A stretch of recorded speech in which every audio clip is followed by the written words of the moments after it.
네이버 카페 미국 주식의 미치다. 그리고 가서 제가 화면 가서 보여드리고 하는 거가 되겠고요. 필요하신 분은 직접 여기 들어가셔. 아니면은 페이스북 미국 주식의 미치다. 아니면 이학영의 네이버 더머니에서 보시면 제가 링크를 해놨고 다 그 적어놓은 거기 때문에 좀 더 자세한 내용은 여기서 직접 여러분들 직접 가서 보시면 되겠습니다. 그래서 그렇게 좀 얘기 좀 해드리면 좋겠고요. 실제로 보면 3대 지수는 계속 흘러내리는 모습 보여줬고요. 섹터로 보면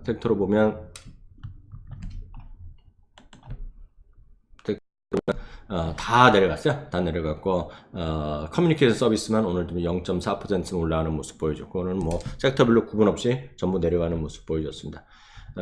아까 모두에 시작할 때도 말씀드렸다시피 실마리를 찾지 못하는 무역전쟁이다라고 저는 이해를 하고 있고요. 말씀드렸다시피 금리에 대한 부담도 계속 이어지는 거죠. 지난 주말에 저희가 얘기했을 때 2.3도 위험하다, 2.3도 깨졌다 얘기했었는데요. 이제 10년물 금리가 2.26, 2.26%까지 떨어졌어요. 이것은 19개월 만에 최저치입니다. 그래서 자세한 내용은 여기 보여드리는 링크 갖고 여러분들 들어가시면 좋겠는데요. 실제로 보면 이것들에 대한 우려감이 많이 나와 있습니다. 오늘. 그래서 그 얘기를 오늘 잠시 좀 해드리도록 하겠는데요. 지금 이겁니다. 이건 여러분 보시는 것은 10년물에 딱 그 금리 자체의 추이가 되겠어요. 네. 여기 보시면 작년 1년짜리가 되겠는데요. 진짜 엄청나게 좀 흘러내리는 그런 모습. 그리고 쭉쭉쭉쭉 올라가다가 쭉쭉 떨어지는 모습. 예, 이거죠. 그래서 이것이 1년 반 만에 더 내려가서 1년 반 만에 지금 17개월 만에 지금 계속 떨어지고 있다. 뭐 그 얘기를 지금 하는 거다라고 일단 이해하시면 되겠고요. 실제로 보면 주가에 이런 것들의 영향은 요 자체보다는 결국 어느 정도 일드 커브가 어떻게 되고 10년물과 3개월에 어떤 역전된 모습을 보여주었는지 이런 것들에 대한 것들이 더 생각할 수밖에 없겠습니다. 이건 이제 절대 금리가 되겠습니다. 여기 보시면 3개월짜리가 2.356%, 1년짜리가 지금 2.313%, 2년짜리가 2.127%, 5년짜리가 2.069%가 되겠고요. 말씀드렸던 10년물이 2.268%입니다. 그래서 요 그림을 오늘 보면 요 그림을 몇 가지 계속 보여드리겠는데요. 이게 사실 개념이 어찌 보면 쉽지만 생각해보면 약간 골치 아플 수도 있어요. 그래서 요거는 일드 커브의 역전에 어떤 의미인지는 제가 미국 주식 엠스타의 일드 커브 수익률 일드 커브 역전 이런 거 치면 제가 강의를 만들어 놓은 게 있거든요. 그걸 한번 보시면 되겠습니다. 하여튼 정상적인 거는 뭐냐면 정상적인 것은 장기 30년물 이런 것들이 단기보다 장기물이 금리가 비싸야죠. 금리가 높다는 것이 정상적입니다. 이게 이제 워낙 극대화해서 그랬지만 이렇게 되는 게 정상이에요. 요 그림이 파란색 그림이 정상입니다. 어찌보면 당연하죠. 우리도 돈을 빌릴 때 보면 하루짜리보다 10년짜리가 금리 자체가 비싸잖아요. 그건 당연하죠. 왜냐하면 불확실성이 멀리 갈수록 불확실성이니까 금리가 비싼 게 당연한데 이 역전됐다는 거는 오히려 장기물에 대해 금리가 낮다는 것은 사업할 사람이 투자할 사람이 별로 없다는 거죠. 돈을 빌릴 사람이 없으니까 낮아지는 거죠. 무슨 얘기인지 아시겠죠? 그래서 그것만 이해하시면 되겠고, 이게 약간 헷갈린다 그러시면 그냥 네이버나 구글에서 금리 역전, 장단기 금리 역전 이런 거 치면 많이 나올 겁니다. 저도 만들어 놓은 게 있고요. 그래서 그렇게 좀 이해하시면 되겠는데, 요게 보면 지난 4월 달에도 한번 10년물과 보통 2년물을 많이 쓰는데 요즘은 10년물과 3개월을 많이 씁니다. 하여튼 10년물과 3개월이 그때도 한번 역전됐었고 이번에 또 역전됐다는 거죠. 그래서 이게 보면 지난 4월 달에 역전됐을 때, 3월 달에 역전됐을 때도 3, 4일이 계속 이어지다가 해소됐었는데 지금 보면 하루 이틀 또 좀 벗어났다 하루 이틀 벗어났다 하루 있다 계속 그런 상황이 좀 이어지고 있다는 그런 그림을 극명하게 보여주는 그림이 되겠고요. 요건 아예 10년물과 2년물짜리의 금리 추이를 얘기하는 거예요. 작년부터 지금까지. 그러니까 이렇게 벌어지는 것이 어찌 보면 당연하죠. 어찌 보면 당연한 그림인데 이렇게 그림이 차이가 나는 것이 당연한데 지금 이게 이렇게 역전됐고 또 여기 역전돼서 또 벌어져 있다. 지금 이 얘기입니다. 그렇죠? 무슨 얘기인지 아시겠죠? 그 그림을 지금 보여드리는 거다라고 이해하시면 되겠고요.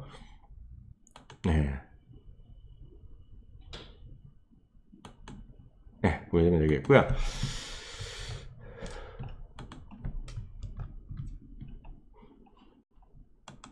그러다 보니 이거에 대한 평가는 너무나 어찌 보면 당연하죠. 어떤 영역이 나오느냐. 금리가 하락하니까 은행주의 주가가 하락하는 거죠. 금리가 내려가니까 어찌 보면 당연한 거죠. 그리고 무역전쟁 우려가 확산되니까 무역전쟁 때문에 가장 피해보는 거는 어찌됐건 반도체. 그죠? 예, 그건 여러 번 보여드렸잖아요. 뭐 화웨이와의 관계가 됐건 중국과의 전체적 노출됐건 가장 영향이 큰 거는 예를 들어서 반도체 섹터란 말이죠. 그런 것들이 아시다시피 반도체, 기술주, 나스닥이 상대적으로 1월부터 4월까지 제일 많이 올라갔고 그때부터 여러 번 저희가 우려에 말씀드렸다시피 반도체는 실제로 보면 이익이 지금 4분기까지 이익이 작년 대비 감소해요. 그럼에도 불구하고 장기 전망이 괜찮다. 성장성 때문에 올라갔는데 어떤 기반이 없으니까 기반이 약하니까 주가가 크게 변동성이 커질 수밖에 없는 것이 반도체의 어찌 보면 장점이자 단점이죠. 네, 물론 여기서 말하는 반도체는 대부분 이제 비메모리 반도체입니다. 그래서 삼성전자가 얘기하는 건 약간 달라요. 그건 아실 겁니다. 반도체는 메모리가 있고 비메모리가 있어요. 우리나라에서 주로 하는 것은 이제 메모리고 미국에서 얘기하는 건 비메모리입니다. 어찌됐건 은행주가 오늘 계속해서 하락하는 모습 1.10% 3일째 지금 이런 모습 상대적으로 약한 모습을 보여주고 있고요. 보시면 제일 지금 분명하게 떨어지는 건 반도체죠. 반도체가 ETF가 대표적인 게 두 개 있어요. 필라델피아 반도체도 있고, 베넥 벡터 X 세미컨덕터도 있는데, 두 개 다 똑같습니다. 실제로 보면, 요 4월 고점 대비해서 그냥 줄기차게 떨어지잖아요. 예, 이게 반도체가 떨어지고 있다는 겁니다. 지금요. 이거에 관한 얘기가 많죠. 특히 이제 우리나라에서 얘기 나오고 있지만 중국에서 이제 통신사 통해서 신화사 통신 이런 데나 그리고 중국의 공산당 기관지에서 얘기하는 것이 일단 히토류입니다. 히토류. 그래서 일요일 날 중국에서 다시 한번 얘기한 거죠. 이제 미국 시장이 놀 때 요즘 보면 중국에서 이 얘기가 많이 하고 있고 미국에서도 뭐 걱정할 게 있다 없다 뭐 많이 얘기하고 있는데 결국은 중국의 제일 전 세계에서 가장 많은 거를 갖고 있다는 게 히토류라 하잖아요. 예, 히토리란 게 별게 아니라 희귀한 겁니다. 희귀한 그런 금속, 희귀한 뭐 그런 거 그 상품 금속이나 이런 거 되겠죠. 근데 어찌됐건 레어하다는 거죠.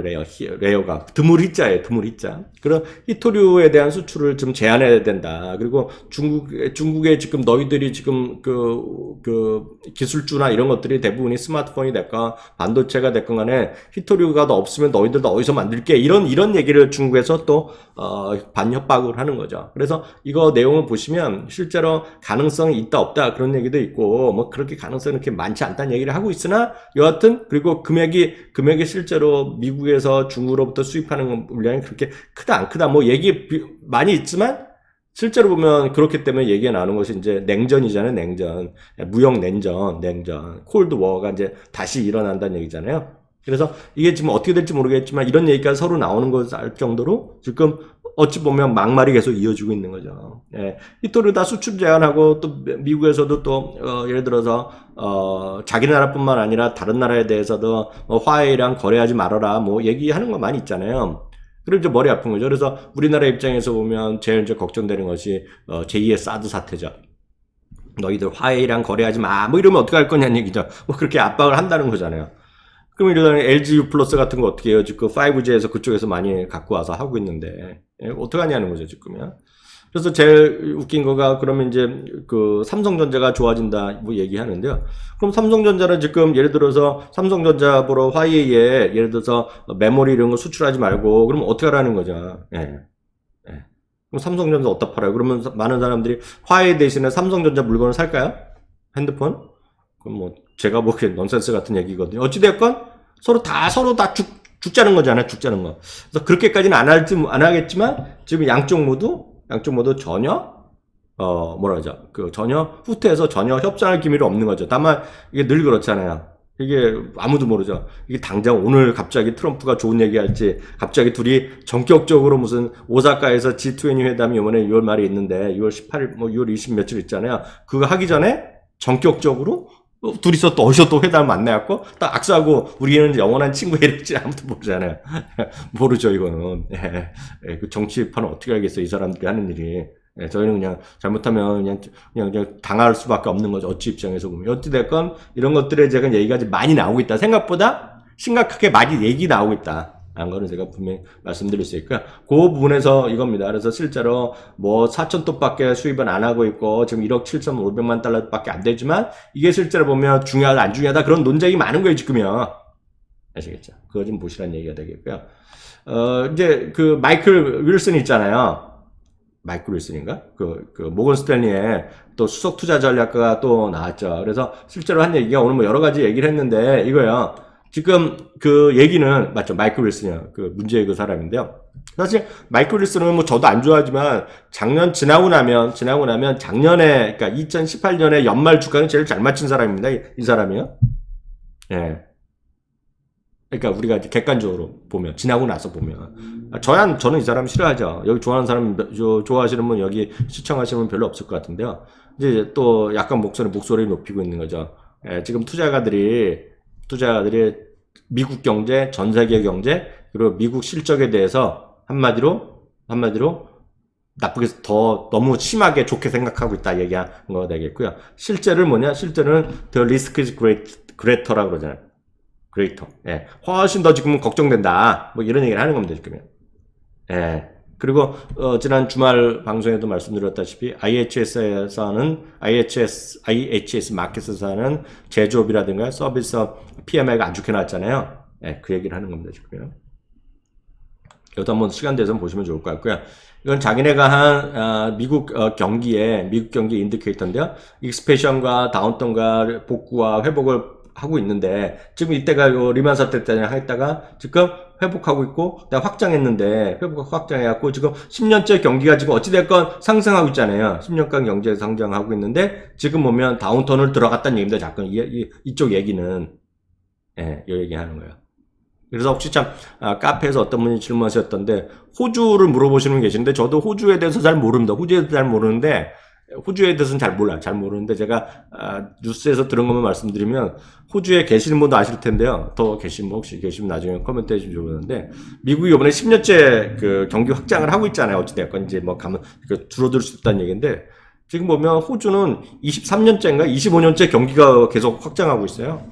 그래서 10년이 됐다고 해서 무조건 꼬꾸라지는 건 아니다 얘기하는 거죠. 다만 미국은 지금 미국의 그 사업 S&P 500 기업인가요? 그 사업하는 사람들한테 CF한테 쭉 설문조사를 해봤더니 2021년에 지금 경기가 리세션 될 가능성이 크다라는 쪽에 대충 제일 많은 사람들이 모두값이 나오거든요. 여하튼 그런 얘기도 있지만 10년이면 많이 갔다는 얘기하고 있지만 호주는 20몇 년째 가고 있거든요. 예, 뭐 큰 성장을 하건 안 하건 간에 그래서 하여튼 이런 주장도 있다라는 거 늘 말씀드리면 그런 주장도 다양한 시각을 갖고 계셔야 되겠고요. 예, 잠깐 쉬어가면 하면 예, 지금 보시면 그 6월 9일 날이요. 홍보 말씀드리면 6월 9일 날 서울에서 여의도인데요. 일요일 날 2시에 미래에셋 대우 여의도 점포 지하에서 나름 간단한 저희 미주미 유튜브 구독자 10,000명 돌파 기념 이벤트를 합니다. 그래서 이벤트가 별게 아니라 나름 즐기고 파티도 아니죠. 그냥 해갖고 그냥 커피 한잔을 하고 같이 장우석 본부장 특강 듣고 인사도 하고 같이 시간 되시면 뭐 샌드위치도 먹고 뭐 샌드위치가 나올지 모르겠지만 그런 거 좀 하는 행사를 할 겁니다. 그리고 물론 이거는 이제 유튜브로 다 전 세계 어디나 하실 텐데 그래서 장소가 크지가 않습니다. 그래서 워낙 100명이 들어가는데 80분까지만 가능하니까 혹시 관심 있으신 분은 여기 들어가서 직접 예약하시면 되겠습니다.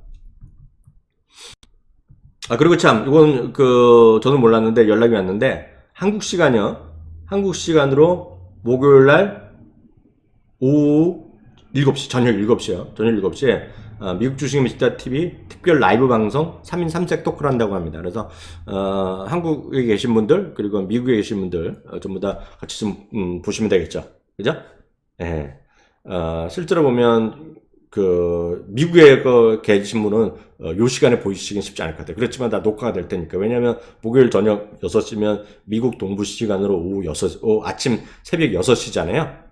맞나? 새벽 6시인가요? 새벽 6시 맞죠. 그리고, 여기 서부 시간을 보면 새벽 3시기 때문에 이걸 보실 수는 없을 것 같고요. 하여튼, 요런 것들이 있다니까요. 미중 간의 무역 분쟁은 언제까지 이어질까? 이런 거에 관련해서 특집 방송을 한다니까요. 이거 좀 많은 분들 관심 갖고 보시면 좋을 것 같고요. 그리고 구독이라든가 이런 거 알림 설정 꼭 해주시면 좋을 것 같고요. 알림 설정을 제가 연구를 좀 해봤는데 알림을 했는데 안 오신 분들은 아마 유튜브에 제대로 알림이 돼 있으면 거기서 보면 여러 가지 시간도 제한 걸어놓은 분도 있고 뭐 그런 게 있는 것 같아요. 저도 잘 모르겠는데 저도 대충 봤더니 그런 것도 한번 다시 한번 확인해 보시면 좋을 것 같고요.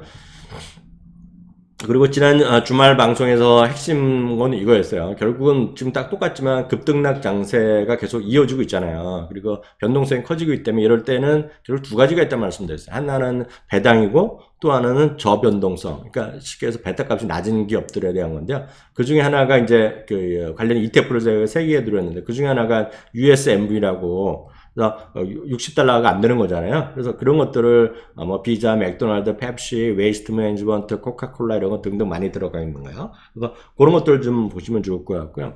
참 어떤 분이 이런 걸 또 질문하셔서 제가 오늘 여기 이 시간에 조금 답을 드린다고 말씀드린 게 뭐냐면 이것과 이 펀드와 USMV랑 SPHD 이거 다 써있긴 다 로볼이라고 써있잖아요. 로우 볼러틸러티. 그러니까 저변동 ETF라고 다 있는데 왜 성과가 다르고 뭐 이렇게 나오냐는 거잖아요. 그렇게 질문하셨는데 모든 ETF는 저도 마찬가지예요. 모든 ETF는 여러분들 ETF가 어떻게 구성되고 있고 어떻게 운영되어 있는지 가장 정확한 거는 그 ETF를 운영하는 자산운용사의 그 상품 설명서에 들어가시면 돼요. 상품 설명서.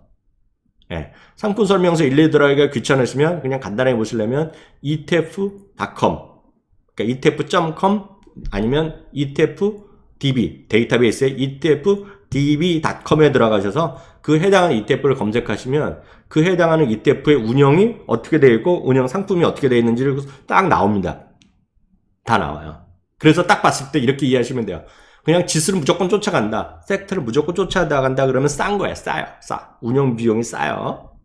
예. 예를 들어서 이런 거죠. 예를 들어서 로볼이라고 해갖고 저변동성이라 하더라도 예를 들어서 나는 무조건 예를 들어서 S&P 500 대형주 중에서 S&P 500 중에서 로볼 있는 기업들의 순서대로 150개만 추리겠다. 뭐 이렇게 약속된 대로 가면 그거는 그것대로 그냥 거의 그대로 하는 거고 그건 운영 비용이 쌉니다. 근데 꼭 그렇지 않은 것들이 있어요. 그래서 그거는 누구나 다 합니다. 예를 들어서 뱅가드는 별로 뱅가드도 좀 하고 있고요. 여기 블랙락도 하고 있고요. 딴 데다 조금씩 SPDR도 다 조금씩 그런 걸 하는 게 있어요. 그럼 뭐냐면 그 중에서 그렇게 딱 원칙은 하지만 그 안에는 핵심적으로 예를 들어서 그 알고리즘이라고 표현하기도 하고요. 블랙박스라고 표현하기도 해서요. 자기 자신만의 자기 회사만의 노하우를 갖고 있는 것으로 인해서 그리고 블랙박스가 됐건 알고리즘을 표현하는데 그거에 의해서 자기네가 선택한다라고 얘기하는 경우가 있어요. 예. 그게 바로 지난 금요일날 소개해드렸고 60달러짜리 USMB가 딱 그런 겁니다. 그게 바로 iShares Edge라고 해서 Edge라는 것들이 다 그런 대부분 그런 거예요. 그래서 블랙락에서 아주 대표적인 그런 것들이 예를 들어서 MTUM이라고 그래갖고 MTUM, 모멘텀의 MTUM, 퀄러티의 QUAL 이런 것들의 ETF 아주 유명한 것들이 있는데요. 그런 것들도 노하우가 있는 거예요. 그래서 공개를 안 합니다. 그래서 어떤 분들이 이건 어떻게 하길래 달라요? 저한테 물어보시면 저도 알고 싶어요. 저도 몰라요. 네, 무슨 얘기인지 아시겠죠? 그래서 얘네들도 뭔가 자기만의 노하우로 한 거예요. 한 거. 네, 물론 요즘에는 또 그것보다 프라이스 해갖고 이제 액티브 펀드를 ETF로 요즘 많이 이번에 출시되기 시작했거든요. 그래서 그런 것들이 많아요. 어찌됐건. 네, 그래서 그렇게 혹시 질문하신 분, 궁금하신 분이 계실 수 있잖아요. 다 똑같은데 어떻게 운영하느냐. 100% 공개하는 건 싸고 공개 안 하고 숨겨놓은 뭔가 비밀스러운 게 있다 그러면 운영 수수료가 약간 비쌉니다. 어찌됐건. 예, 사람의 머리가 들어가건 컴퓨터가 들어가는 거예요. 회의를 하더라도 한 번 이상 더 하겠죠. 그래서 그렇게 좀 이해하시면 되겠습니다.